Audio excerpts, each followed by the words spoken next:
we got good people, and we have the issue. Some years back, we were elders, sitting at a campfire in Lakota country. You know, they had that coffee pot on the fires that night. Leaders were sitting there. Fool's Crow, Matthew King, kills the enemy. I can go on.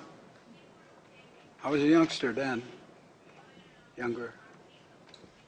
Lyons, Shenandoah, all those leaders worried about you, worried about the seventh generation. And we're, you know, getting after the white man again for what he was doing. And Louis Badwoon, I don't know if anybody here remembers Louis, but if you've ever met him, you'll never forget him. Louis says, God damn it, he says, what the hell are we just hanging around here for? We should be doing something about this. He says, look at us. He says, look at the power we have. Put our medicine together, he says, and bring the rain and flood them out. He says, put our medicine together, he says, bring the fire, he says, burn them. Bring the wind, our grandfathers. We can do it. The leaders sitting there quiet. They said, somebody said, geez, Louis, we better think about that one. Well, he says, God damn it, they'll never listen until they have to suffer. Well, we didn't do that. We didn't have to. Our brother brought it himself. It's here now. The fire he's talking about is here. It's burning right now. The wind he's talking about is just beginning. The water, you want more, you're going to get it. And those that need it won't get it. No, these are the prophecies. These are what we heard. These are what we know. We've been told again and again. We've been, you know, we hear this in the Longhouse. 200 years we've been listening to the prophecies. And the first thing you understand is, oh, they're here. Oh, that happened already. That happened. So we are living in a time, like my grandson said, what's going to happen to me? Well, that's our job. Our job is to change people's minds. Talking about change. People have to change. Directions have to change. Values have to change. Otherwise,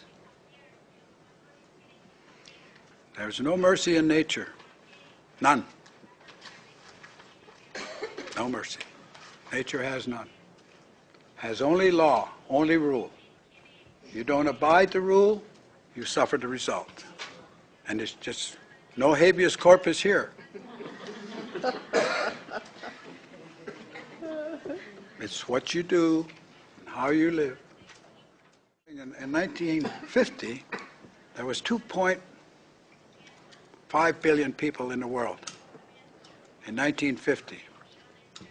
Now all you mathematicians, do the math. Today, how many is there? 6.4, 6.5, depends who you ask. Billion.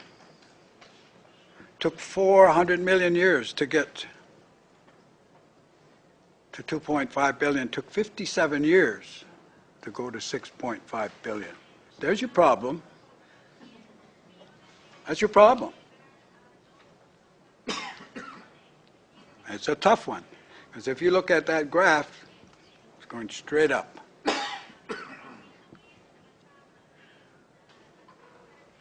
Population, inequity. Peacemaker said to the chiefs at the time, he said, build your nation on these principles. The first principle of peace. Peace. And with peace is health. Second principle is justice. Equity. Equity for the people. Be fair. You leaders, be fair to your people. Equity. And with that will come justice. Third one, power. The power of being united. The power of the good mind. The power of one mind. Last night you heard one of our young chiefs talking about that. Each time he would say, we put our minds together of one mind and give thanks. Power. I see the Hopis bring rain, putting their minds together. That's what you're talking about. You know, they work with the sticks, they work with the animals, they bring rain. Never seen a Catholic priest bring rain yet. And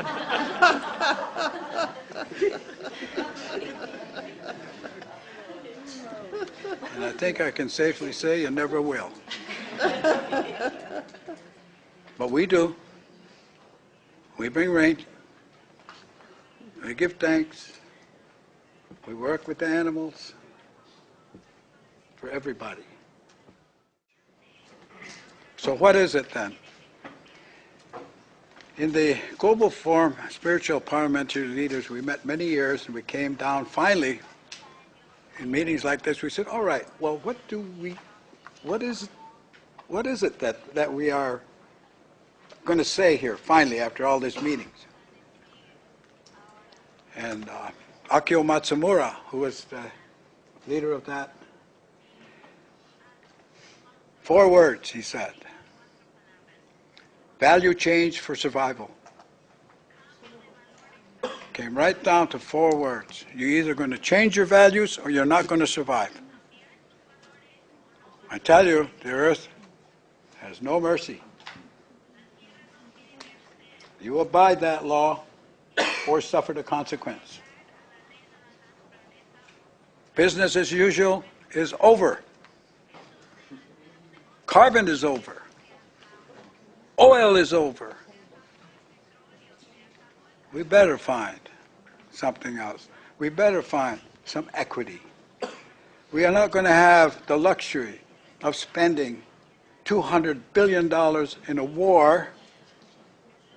You're just not going to have the time or the money because you're going to be paying for environment and damages coming. You are going to talk about economies, going to wreck the economies in the world. They're not ready for this. Okay? Who's going to do this? And I said to those kids, it's up to you. You get in the face of your leaders.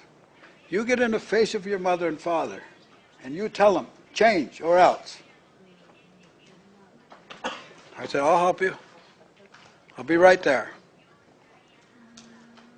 And that's our elders' position. When they ask for help, we better be there. Because this is it, the way I see it. I agree with Hansen.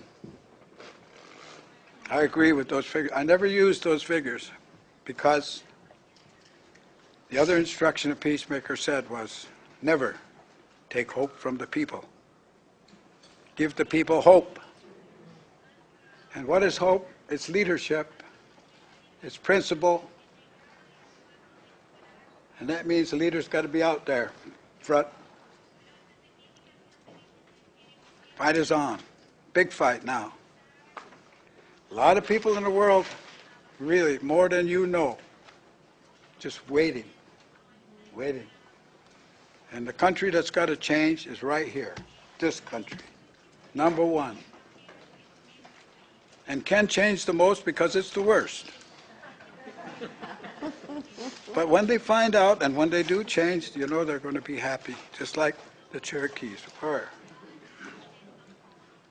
You know, we'll all be just bound to that happy little village somewhere. It can happen. But we're going to go through some stuff. There's no escaping that. We're going to go through some stuff. So just get ready for it. Get ready for it. Tell your leaders, get off their ass. Let's get on with life. Done it. Thank you.